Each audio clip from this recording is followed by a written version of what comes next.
Amsal 3 ayat yang kelima, percayalah kepada Tuhan dengan segenap hatimu dan janganlah bersandar kepada pengertianmu sendiri. Ayat yang keenam, akuilah Dia dalam segala lakumu, maka Ia akan meluruskan jalanmu. Puji nama Tuhan. Kitab Amsal adalah kitab hikmat, di mana dari kitab ini kita belajar tentang hikmat dan kebijaksanaan. Ya. Ketika kita membaca dari pasal ke pasal, di sana kita menemukan nasihat demi nasihat yang begitu indah. Kita menemukan sesuatu yang membuat kita lebih bijaksana lagi menjalani hidup ini. Dan salah satu ayat yang kita baca di dalam Amsal 3 ayat yang kelima tadi, dia berbicara tentang sikap kita kepada Tuhan. Dikatakan di sini, percayalah kepada Tuhan dengan segenap hatimu. Kita sudah melewati tahun 2020 dengan berbagai macam ujian, khususnya tentang virus yang ada, COVID-19. Bapak Ibu Saudara yang dikasihi Tuhan, jangan kita berpikir bahwa kalau kita mampu melewati 2020 itu karena kekuatan kita. Jangan berpikir bahwa kita terhindar dari virus itu karena mungkin fisik kita kuat. Tetapi harus kita yakini dan kita percayai bahwa kita dihindarkan dari virus, kita diberi kekuatan untuk melewati tahun 2020 itu semata-mata karena pertolongan Tuhan, karena penyertaan dan perlindungan Tuhan. Jadi mari kita mulai mengarahkan diri kita di tahun 2021 ini. Kita mau masuk dan menjalani tahun ini, kita berjalan dengan iman. Percayalah kepada Tuhan dengan segenap hatimu. Perkataan ini menunjukkan bahwa ini adalah sesuatu yang penting di dalam kehidupan kita. Ketika kita hubungkan dengan masa sekarang, yang namanya percaya kepada Tuhan, hari-hari ini ada banyak orang mulai luntur rasa percayanya kepada Tuhan. Rasa percayanya kepada Tuhan itu mulai terkikis oleh sesuatu yang terjadi di zaman ini. Manusia sedikit demi sedikit mulai dibutakan ya oleh teknologi, oleh perkembangan zaman ini, sehingga sebagian orang menganggap Tuhan itu hanya sekedar sebuah teori. Tidak heran Bapak Ibu Saudara yang dikasihi Tuhan, gereja Tuhan semakin hari semakin kosong, bukan semakin penuh ya. Tidak di sini saja, di semua tempat mengalami keadaan yang sama ya. Jadi apakah itu salah gembala? Oh tidak. Salah gereja? Juga tidak. Tetapi memang iblis memakai teknologi, memakai kondisi zaman sekarang ya. Manusia dinina-bobokkan, manusia mulai dibawa masuk pada kenyamanan teknologi sehingga mulai melupakan adanya Tuhan. Belum tentu orang yang datang ke gereja duduk bersama-sama kita itu orang yang percaya kepada Tuhan. Itu fenomena yang terjadi di masa sekarang, bahwa ada banyak orang mulai meninggalkan Tuhan. Kalau ditanya salah, itu sebenarnya salahnya sendiri. Salahnya sendiri. Manusia lupa bahwa dia hidup, dia diciptakan karena Tuhan. Dia tidak diciptakan dengan sulap, dengan sihir, tidak. Tetapi karena memang Tuhan yang menciptakan manusia itu. tanda-tanda alam yang ada pun menunjukkan bahwa Tuhan itu ada. Inilah sebabnya ketika seseorang kehilangan rasa percaya kepada Tuhan, ketika menghadapi sebuah persoalan, menghadapi tantangan hidup, mereka akan mudah frustasi, mudah jatuh. Mereka tidak ada lagi pengharapan. Berapa banyak orang yang tidak punya pengharapan, akhirnya mereka memilih melakukan jalan-jalan yang tidak baik, tidak berkenan kepada Tuhan, keluar dari firman Tuhan. Ada sebagian yang lari kepada minuman keras, ada sebagian yang lari kepada narkoba, ada sebagian yang lari kepada kejahatan. Kenapa itu semua bisa terjadi? Karena kekosongan dalam hidupnya. Kekosongan itu terjadi karena tidak lagi menyadari bahwa Tuhan itu ada dalam hidupnya.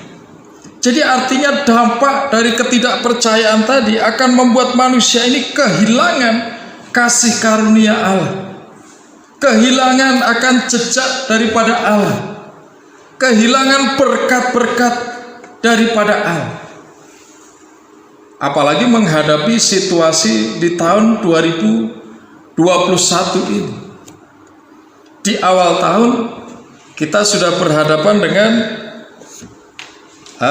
warning, di mana-mana, di setiap kota, di setiap titik-titik tertentu, di sana ada penjagaan. Orang-orang yang mau masuk ke kota tertentu, mereka harus dicek dulu, apakah mereka sehat ataukah mereka sakit. Ketika melihat berita-berita, ini bukanlah berita yang baik. 2021, kalau Bapak Ibu Saudara mencoba merenungkan khususnya masalah COVID-19 ini adalah virus yang ganas dan mematikan. Artinya 2021 ini kita masih berhadapan dengan situasi yang sama. Artinya kekuatan manusia itu tidak menjamin dia bisa terbebas dari bahaya yang sedang terjadi di masa sekarang. Lalu saya mulai teringat, kita sering menyanyikan lagu zaman sekarang, berjagalah. Lihat dunia itu bergelora. Sini sana banyak kabar menakutkan. Dan satu-satunya jawaban supaya kita terhindar, terlindungi, lagi itu mengatakan supaya kita berlindung kepada firman Tuhan. Amin. Memang saat ini kita tidak mengalami, dan doa saya, doa kita semua tidak akan pernah mengalami corona itu. Firman Tuhan berkata, percayalah kepada Tuhan dengan segenap hatimu. Itu adalah sebuah kunci untuk kita bisa memperoleh perlindungan Tuhan secara sempurna atas kehidupan kita. Mengapa kita harus percaya kepada Tuhan?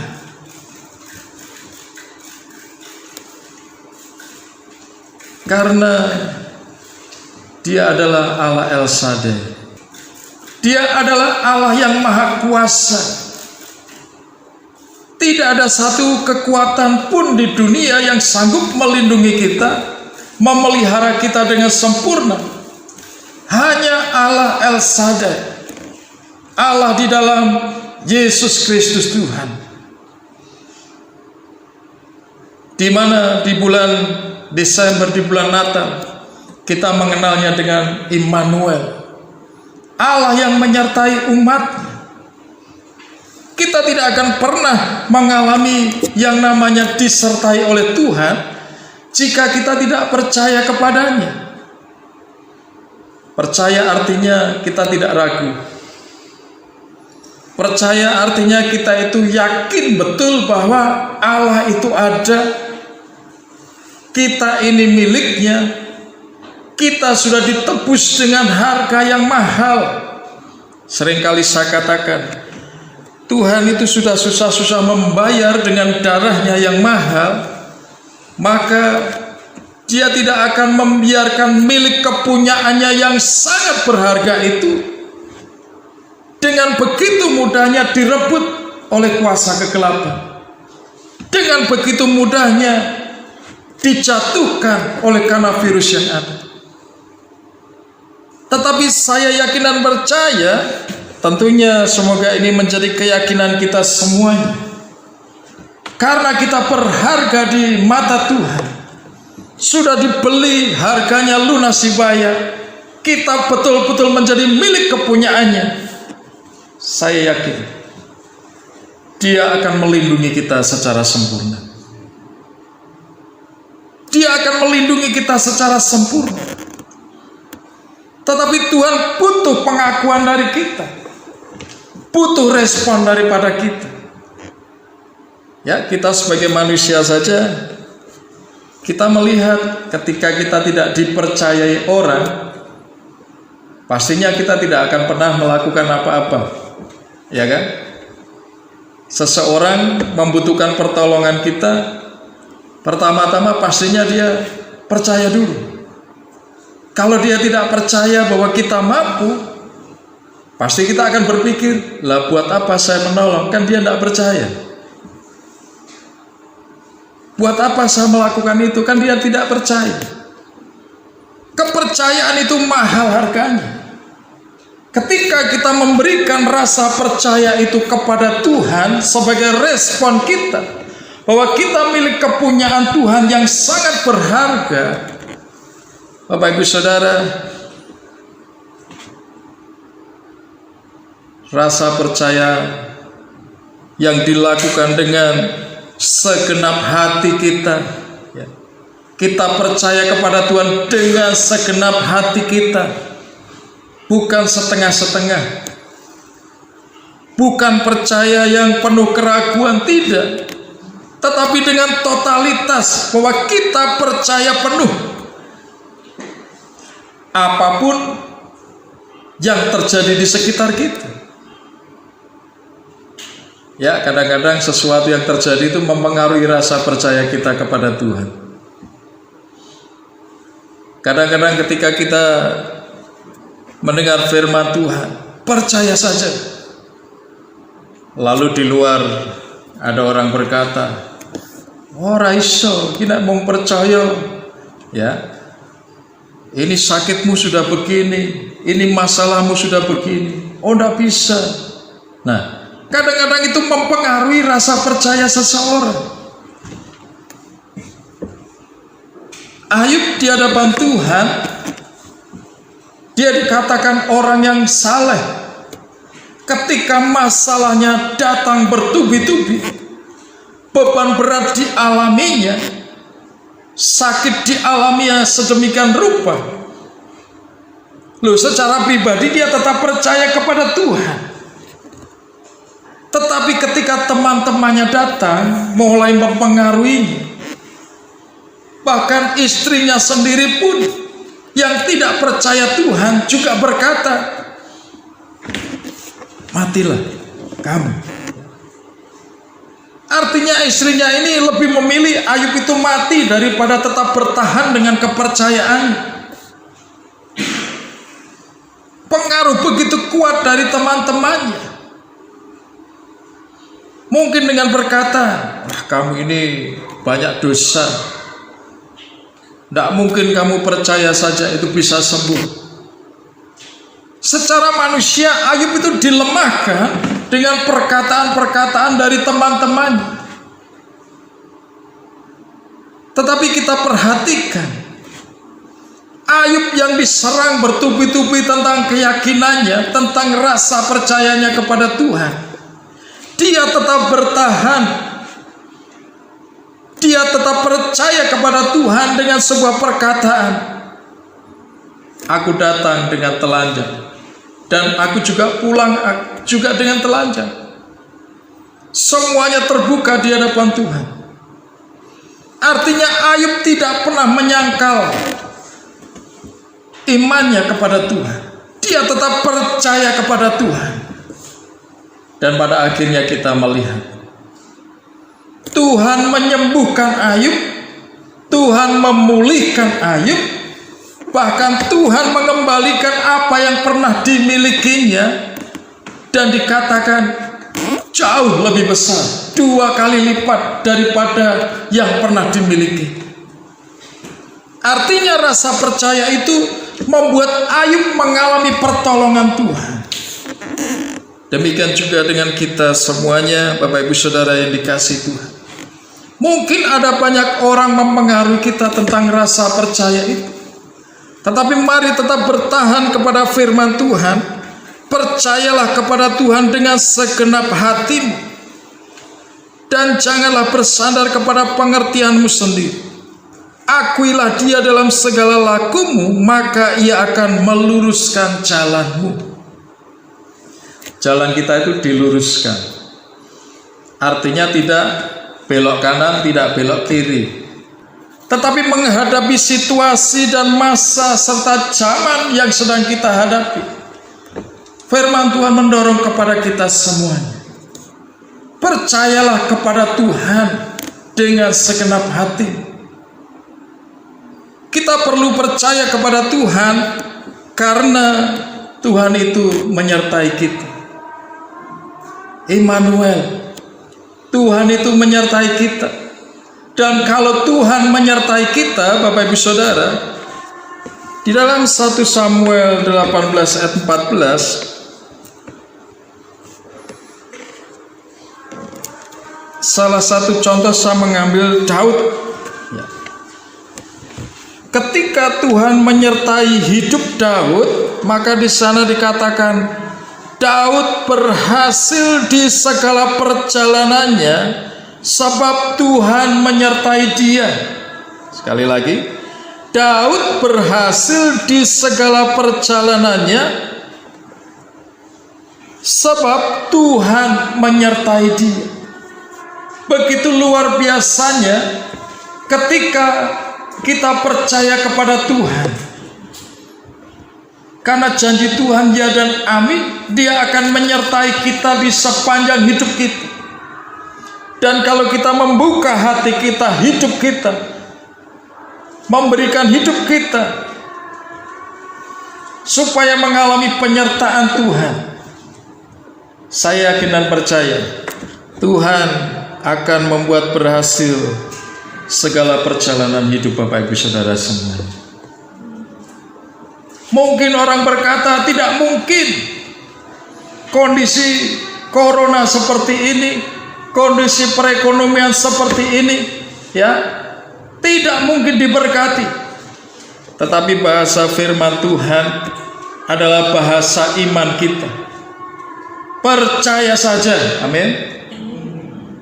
Ketika kita percaya akan penyertaan Tuhan,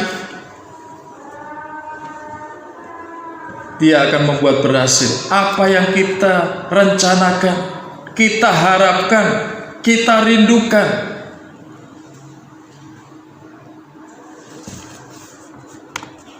Buktinya sepanjang corona ini tidak ada satupun dari kita yang tambah kurus. Amin.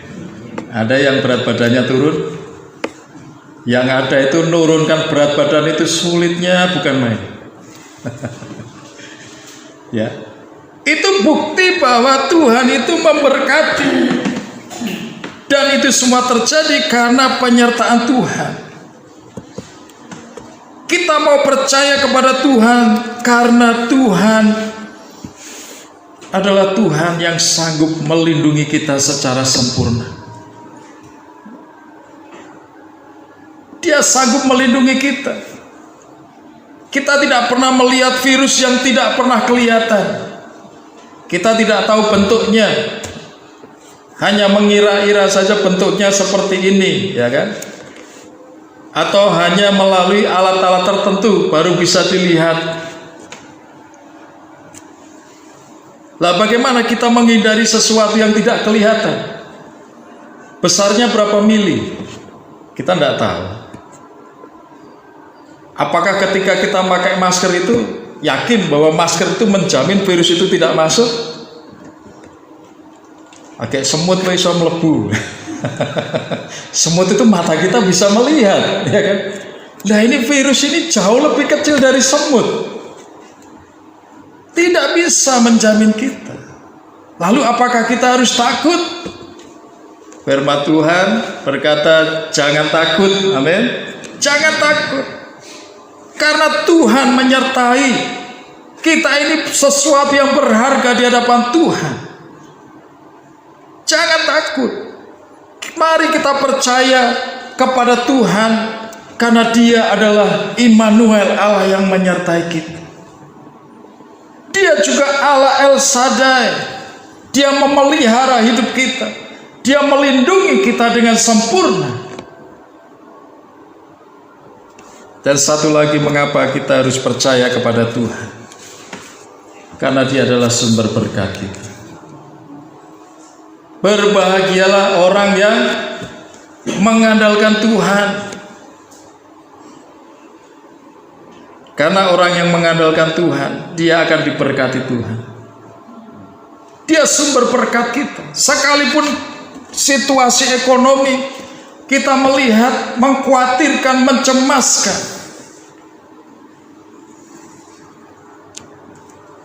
mari kita tetap percaya kepada Tuhan. Kita tidak takut lagi menghadapi situasi yang ada. Seringkali kita nyanyikan percaya saja, percaya saja.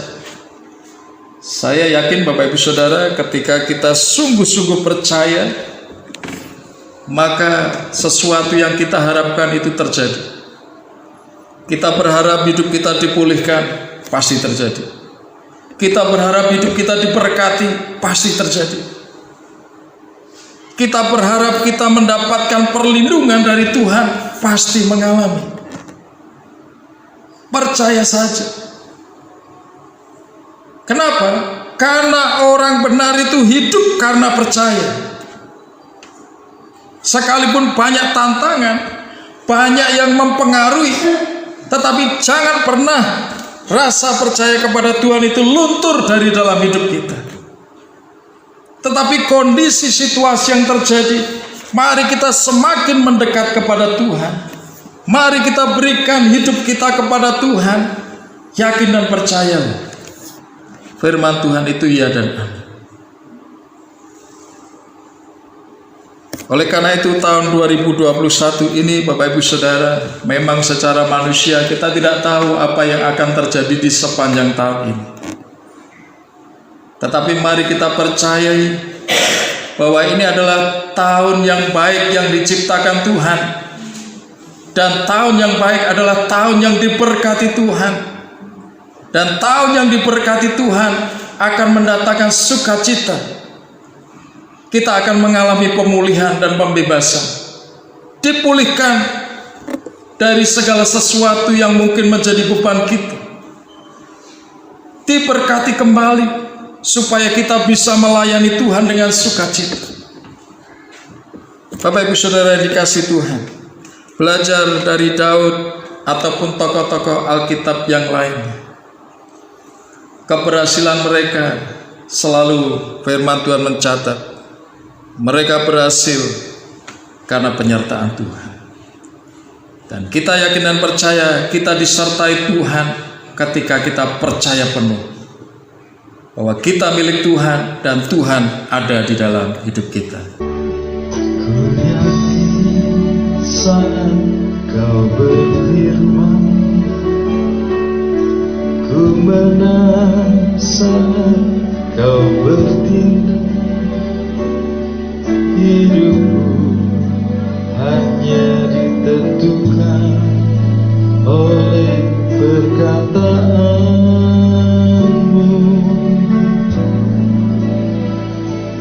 Ku aman karena kau menjaga, ku kuat karena kau menolong.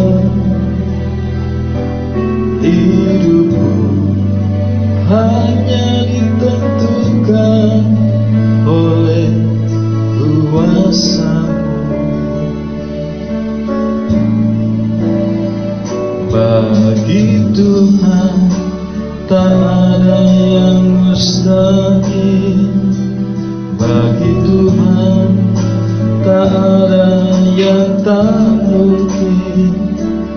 Mujizatnya disediakan bagiku. Ku diangkat dan dipulihkannya.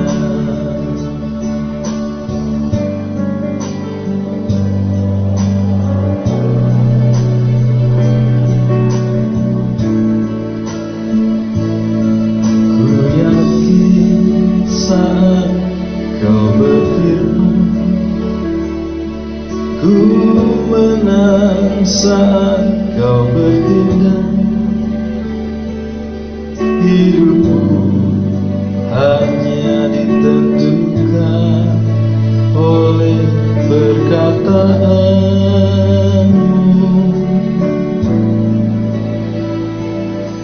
Ku aman karena kau menjaga. Ku kuat karena kau menopang.